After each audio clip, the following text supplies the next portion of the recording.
So, Spurs versus Burnley post-match thoughts. That was a lot of fun. Great to be back at the stadium, and yeah, what a debut for Mohamed Kudus. Let's start there because there's so many places we could start. He was uncontrollable today. Getting down the byline, he had little tricks. His crossing was great. The 2 goals he set up were pinpoint. First one, draws it back, and exactly kind of what we didn't have last season.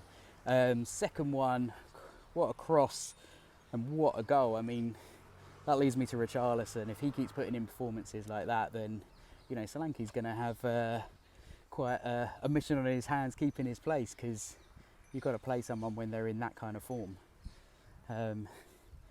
Yeah, if you haven't seen Richarlison's goal, then I can't recommend watching that back on Match of the Day later, or going to the YouTube and checking that out, because what a hell of a goal. I mean, that's going to be up there for goal of the month for sure.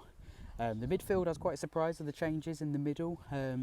Bergvall, Sarr and Gray, and I was a tiny bit apprehensive actually, but in Frank we trust. He knew what he was doing, and I thought all 3 of them had a really strong game. Patmat Sarr, he was contention for man of the match. He covered every blade of grass, and yeah, set up the 3rd goal as well. He was superb. It's just everything. He was just involved in everything. Bergvall as well, just really controlling things in the middle. Just looked solid and carried on that form from last season. Gray, I'd say, had a really solid performance. Didn't shine maybe as much as those 2, but certainly nothing negative to say about him there. The back 4, really good as well. Ven had a couple of those Ven runs.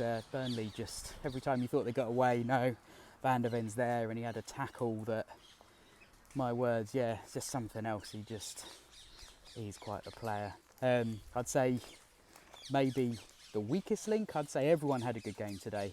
The weakest link was probably on that left wing and was Brennan, but how can you criticise him when he gets the 3rd goal? So I'm absolutely maybe being attacked by a flock of green parrots here.